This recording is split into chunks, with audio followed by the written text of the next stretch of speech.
Hello everyone. आज की हमारी जो मूवी है वो आजकल जो हमें हादसे सुनने को मिल रहे हैं उन्हीं से मिलती जुलती है। लेकिन ये मूवी है 2005 की, जिसका नाम है यकीन। ये हमारे बचपन की one of the best murder mystery movie थी, इसलिए आज मैं ये मूवी एक्सप्लेन कर रही हूँ। तो आइए मूवी की स्टोरी जानते हैं। मूवी की शुरुआत एक बहुत भयानक कार एक्सीडेंट से होती है और फिर सीन चेंज होता है, जहां हमें पता चलता है कि जिस कार का एक्सीडेंट हुआ था उसमें पति पत्नी बच गए हैं। लेकिन डॉक्टर पत्नी को होश में आने पर बताते हैं कि आपको जहां सिर्फ चोटें लगी हैं, वहीं आपके पति का चेहरा खराब हो गया, साथ ही उनकी यादाश्त भी जा चुकी है। जिसके बाद पत्नी अपने पति से मिलने के लिए डॉक्टर से परमिशन मांगती है, और जब वह अपने पति के कमरे में पहुंचती है तब उसकी हालत देखकर खुद को रोक नहीं पाती। वो रोते हुए कमरे से दौड़ के बाहर निकल जाती है। दूसरी तरफ उसके पति को सपने में एक्सीडेंट के फ्लैशबैक्स आने लगते हैं, और वह नींद में ही घबराने लगता है। पत्नी डॉक्टर के पास जाती है, जहां डॉक्टर उसे उसके हस्बैंड के कंडीशन के बारे में बताते हैं कि उनके जॉ लाइन में फ्रैक्चर है और दाहिने पैर की हड्डी भी टूटी हुई है, और कई सारे बोन फ्रैक्चर है जो कि ट्रीटमेंट के साथ कुछ टाइम के बाद ठीक हो जाएंगे। इसके बाद पत्नी उनसे पूछती है कि उनके चेहरे का क्या। मैं तो बर्दाश्त कर लूंगी, लेकिन वो खुद को इस हालत में बर्दाश्त नहीं कर पाएंगे। डॉक्टर उन्हें तसल्ली देते हुए कि हमने लंदन के एक डॉक्टर से बात की है, लेकिन जब तक उनकी फिजिकल कंडीशन ठीक नहीं हो जाती तब तक हम उन्हें लंदन नहीं ले जा सकते हैं।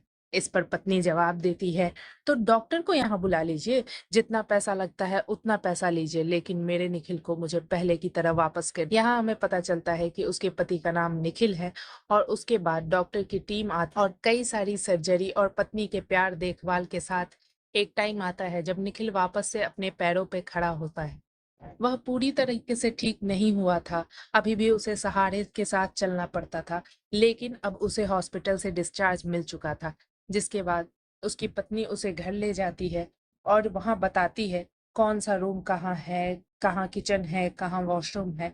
उसी वक्त लैंडलाइन पे कॉल आता है, और दूसरी तरफ से कोई तान्या ने कॉल किया था। निखिल की पत्नी बात करते हुए बताती है कि वो लोग अभी घर आए हैं, और वो तान्या से ये भी बोलती है कि शेखर को बोलना अभी कुछ दिन के लिए निखिल को बिजनेस रिलेटेड कोई कॉल ना करे, क्योंकि वह निखिल को अभी कोई भी स्ट्रेस नहीं देना चाहती। इसी बातचीत के बीच में निखिल सीढ़ियों से चढ़ता हुआ ऊपर के कमरे में पहुंचता है। आईने में खुद को देखकर उसे वापस से एक्सीडेंट के फ्लैशबैक्स आने लगते हैं, और देखते ही देखते आईने को तोड़ने लगता है। कमरे में आवाज सुनकर निखिल की पत्नी दौड़ते हुए उस कमरे में पहुंचती है, जहां वो निखिल को संभालने की कोशिश करती है। घबराता हुआ निखिल बोलता है, पता नहीं मुझे क्या हो गया था, मैं खुद को देखकर ही डर गया। तुमने मुझे तो बचा लिया है सिमर, लेकिन मैं मेरी यादों को नहीं बचा पाया। आदमी अपनी यादों के बिना कुछ नहीं होता। इस पर सुन पर सिमर उसे संभालते हुए बोलती है कि मुझसे पूछो, मुझे तुम्हारी यादों से कोई लेना देना नहीं है। वो मैं थी और तुम थे जिन्होंने वह यादें बनाई थी। हम फिर से वह यादें बना लेंगे। मुझे बस तुम चाहिए। ये कहते हुए निखिल के गले लग जाती है। कुछ समय बीतने के बाद निखिल पूरी तरह ठीक होके वापस से अपना ऑफिस ज्वाइन करता है, जहाँ शेखर सभी एम्प्लॉयज के साथ निखिल का वेलकम करता है और साथ ही अपने घर डिनर पे इनवाइट भी करता है। वहीं ऑफिस की फाइल में निखिल को कुछ ऐसा मिलता है जिसे देखकर वो बहुत कंफ्यूज्ड हो जाता, और रात को शेखर के घर पे वो अपने और सिमर के रिश्ते के बारे में सवाल करता है कि उनका रिश्ता कैसा था। जिस पर शेखर उसे जवाब देता है, जैसा हर मियाँ बीवी का होता है वैसा ही। निखिल शेखर से दोबारा सवाल करता है और बोलता है, अगर ऐसा है तो मैंने क्यों एक्सीडेंट से पहले अपना विल बनवाया, अपने जॉइंट्स अकाउंट बंद करवा दी, क्यों मैंने सिमर को अपने जायदाद से बेदखल कर दिया। शेखर नजरें झुकाते हुए जवाब देता है, पता नहीं तुझे क्या हो गया था एक्सीडेंट से पहले, ना चाह तू डिवोर्स देना चाहता था सिमर को। इसी के साथ सीन चेंज होता है, और तान्या, शेखर, निखिल और सिमर एक साथ डिनर टेबल पर डिनर डिनर करने के बाद निखिल और सिमर वापस अपने घर जाने लगते हैं। घर जाते हुए तान्या चुपके से निखिल के कानों में उसे अकेले मिलने को बुलाती है, और जब वो दोनों अगले दिन अकेले मिलते हैं तब तान्या निखिल को बताती है कि तुम्हारी शादी अचानक हुई थी, तुम एक बिजनेस ट्रिप पे गए थे, और जब वहां से आए तो सिमर तुम्हारे साथ थी, और फिर एक्सीडेंट से कुछ घंटे पहले तुमने मुझे कॉल किया था और किसी सबूत के बारे में बता रहे थे जो तुम्हें सिमर से डिवोर्स दिलाएगा। इस पर निखिल उन सबूतों के बारे में पूछता है। वो कौन से सबूत थे? तान्या उसे बताती है कि तुम बहुत जल्दी में थे। तुमने बोला तुम बाद में बताओगे, लेकिन उसी दिन तुम्हारा एक्सीडेंट हो गया। इन सब बातों को जानने के बाद निखिल उन सबूतों की तलाश में लग जाता है। अगली सुबह निखिल सिमर से सामने से पूछता है अपनी शादी और डिवोर्स के बारे में, जिस पर सिमर उसे बताती है कि उनके आपस में झगड़े होते थे। मुझे तुम्हारा टाइम चाहिए था और तुम्हें सक्सेस। साथ ही निखिल को ये भी समझाती है कि तुम्हारी यादें तुम्हारी कमजोरी है, लोग इसका गलत फायदा उठा सकते हैं। दोस्त वो नहीं होते जो बुरी यादों को याद दिलाए। इसके बाद निखिल अपनी गाड़ी लेकर घर से निकल जाता है, जहाँ कुछ दूर जाने के बाद कार का सनविजर खोलने पर उसमें से एक लिफाफा नीचे गिरता है, जिसमें किसी और आदमी के साथ कुछ प्राइवेट फोटोज होती हैं, जिसे देखकर निखिल बिल्कुल टूट जाता है, जिसके बाद सिमर पर भरोसा करना उसके लिए मुश्किल हो जाता है। अगले दिन निखिल अपनी सेक्रेटरी को बुला के उससे 29 तारीख की अपॉइंटमेंट के बारे में पूछता है, जिसमें चमन लाल का नाम सुनकर निखिल उनके पता करके बताने को बोलता है। जब निखिल को चमन लाल का एड्रेस मिल जाता है तो वो तान्या के साथ चमन लाल से मिलने पहुंचता है, जहां चमन लाल उसे बताता है कि मैं एक डिटेक्टिव हूँ और मैंने ही ये फोटोज खींचे हैं, क्योंकि आपने मुझे ऐसा करने को कहा था। जिस पर निखिल चमन लाल से फोटोज में कौन लड़का है ये पूछता है। चमनलाल निखिल को बड़े ही कैजुअली बोलता है, भगवान ने आपको मौका दिया है सब कुछ नए सिरे से शुरू करने का। पुरानी बातों को भूल जाइए और अपनी बीवी के साथ न्यू लाइफ स्टार्ट करिए। आपके एक्सीडेंट के बाद आपकी बीवी ने आपको ठीक करने के लिए आपकी कितनी सेवा की है। चमनलाल की इस बात को सुनकर निखिल गुस्से में अपना आपा खो देता है और टेबल पर रखा चाकू उठाकर गुस्से में बोलता है, मैं यहाँ तुम्हारा लेक्चर सुनने नहीं आया हूँ, अपनी बीवी के आशिक के बारे में बात जानने आया हूँ। तान्या निखिल को कंट्रोल करती है, जिसके बाद निखिल चमनलाल को सॉरी बोलता है और फिर चमनलाल निखिल को बताता है कि तुम्हारी एक्सीडेंट के बाद मैंने ये काम छोड़ दिया था, लेकिन मैं तुम्हें जल्द ही सारी इंफॉर्मेशन दे दूंगा। अभी के लिए ये जान लो कि उसका नाम कबीर है और वो होटल पिकासो में म्यूजिक मैन में काम करता है। जब निखिल कबीर के बारे में पता करने होटल जाता है, तब उसे पता चलता है कि वो सिंगापुर चला गया है। निखिल होटल से कबीर के घर का एड्रेस लेता है। वहां जाने के बाद उसे उस घर में अपनी बीवी के आने जाने के बहुत से सबूत मिलते हैं, जिसके बाद वो घर पे अपनी बीवी से सही तरीके से बिहेव नहीं करता और उस और उनके बीच बहुत बहस होती है। निखिल अपनी बीवी को अकेले छोड़ के सोने चला जाता है। अगले दिन चमनलाल से मिलने रेस्टोरेंट जाता है, जहां चमनलाल उसे बताता है कि कबीर सिंगापुर में नहीं है और उसका पासपोर्ट भी एक्सपायर हो चुका है, जिसका मतलब वो यही है और शायद तुम्हारी बीवी और कबीर दोनों मिलकर तुम्हारी जान से मारने की प्लानिंग कर रहे हैं, क्योंकि जिस दिन तुम्हारा एक्सीडेंट हुआ था उसी दिन कबीर ने अपने जॉब से रिजाइन किया था और अगर ऐसा है तो वो लोग वापस से तुम्हें मारने की कोशिश करेंगे। और यही हम देखते हैं, निखिल की बीवी उसी रेस्टोरेंट में कुछ दूर पे बैठे उन लोगों की बातें सुन रही थी। फिर अगले सीन में निखिल अपने घर से कार लेकर निकलता है और उसके जाते ही उसकी वाइफ जो सो रही थी वो अपनी आंखें खोलती है और वो भी कार लेकर निकल जाती है।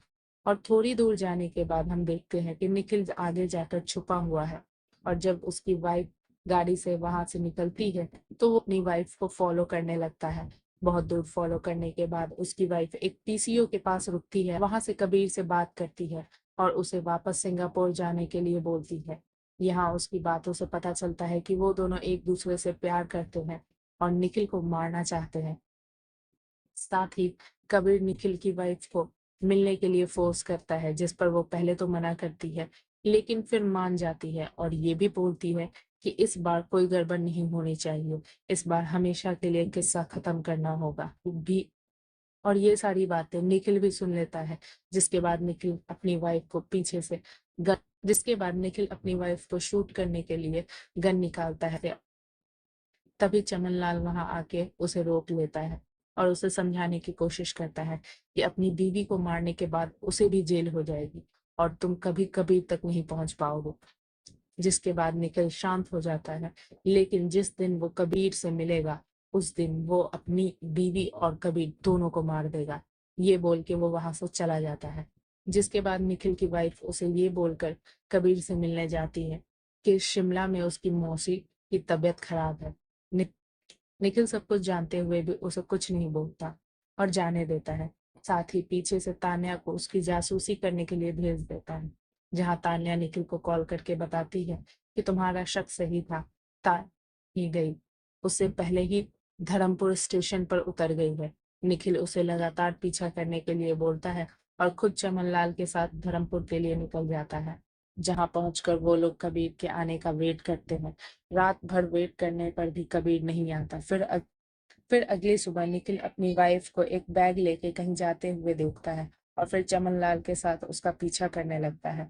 बहुत देर के बाद निखिल की वाइफ एक घर के पास रुकती है और फिर अंदर चली जाती है, जहां वो कबीर इसको समझाने की कोशिश करती है कि अब हम साथ नहीं रह सकते, क्योंकि निखिल को उसकी जरूरत है।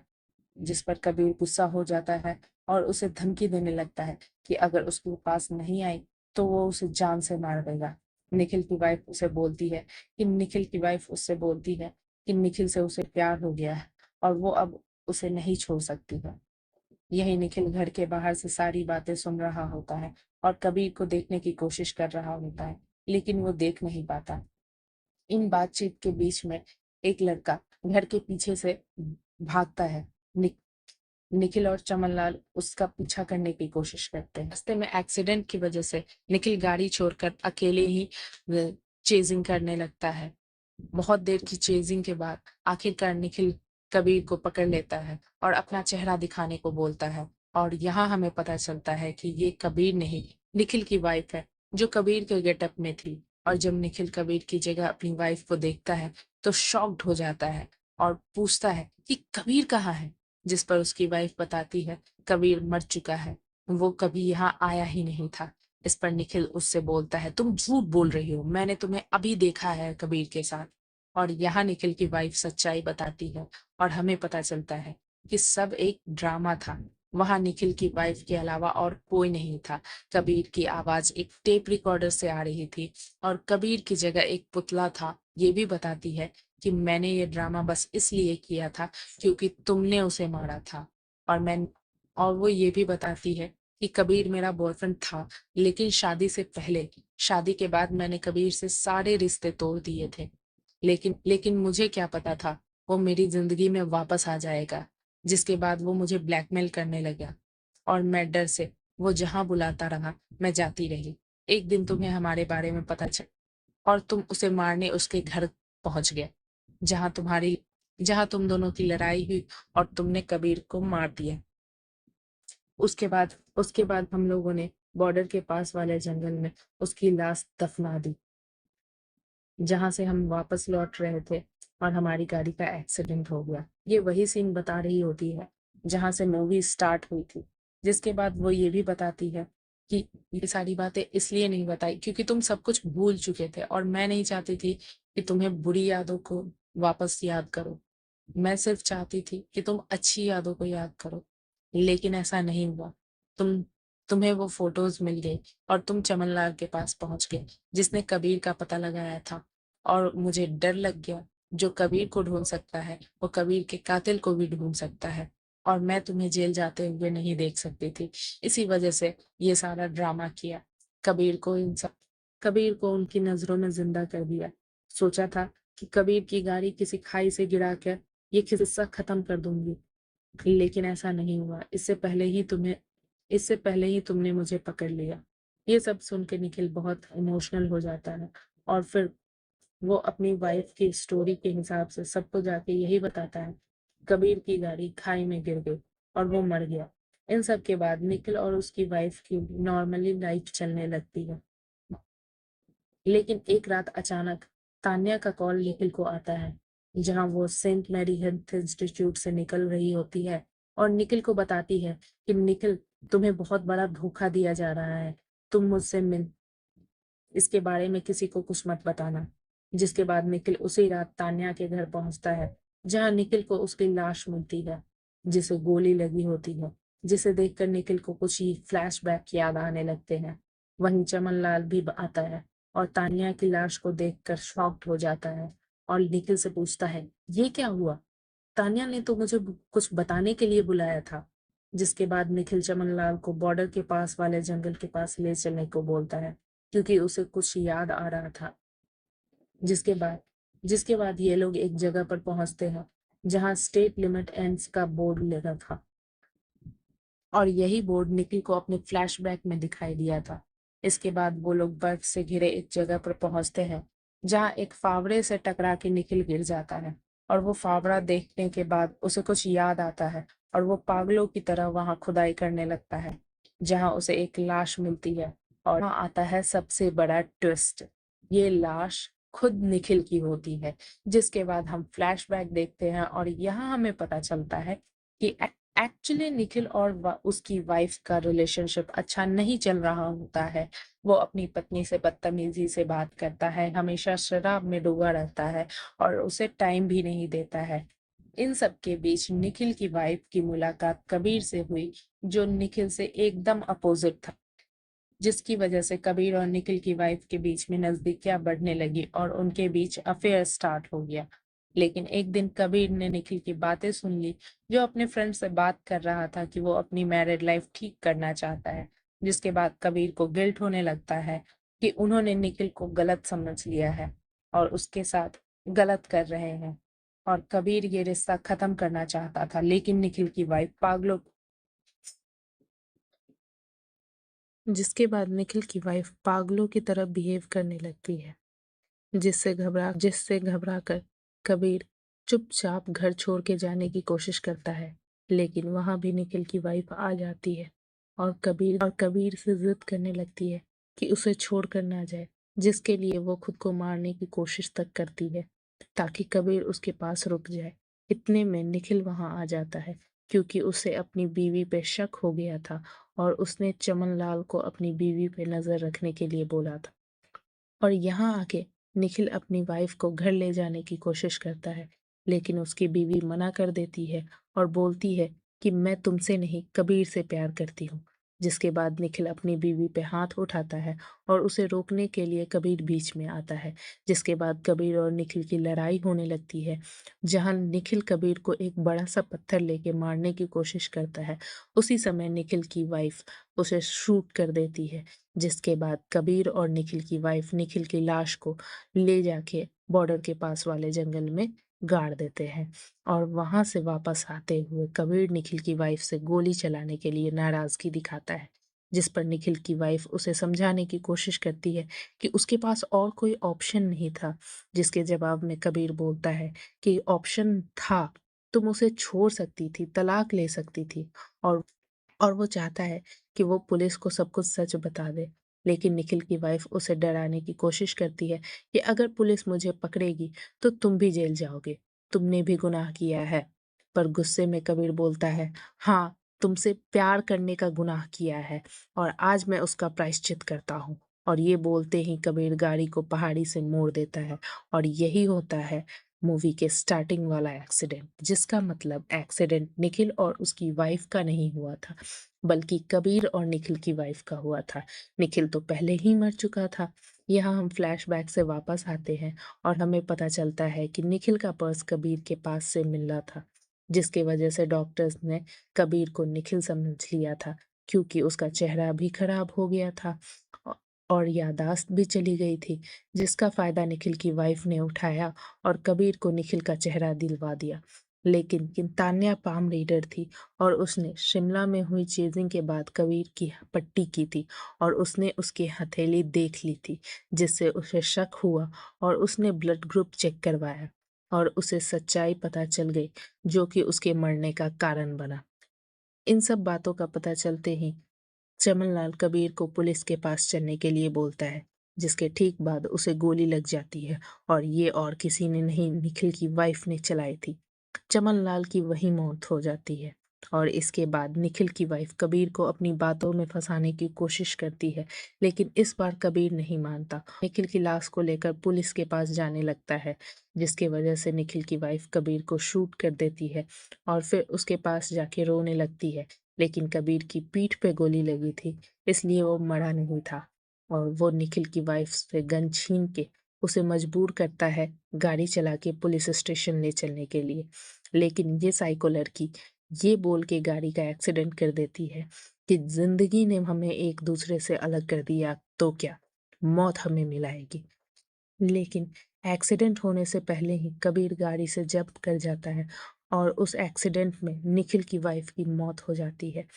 लेकिन कबीर निखिल की लाश को लेके पुलिस स्टेशन चला जाता है और यहाँ होती है मूवी एंड।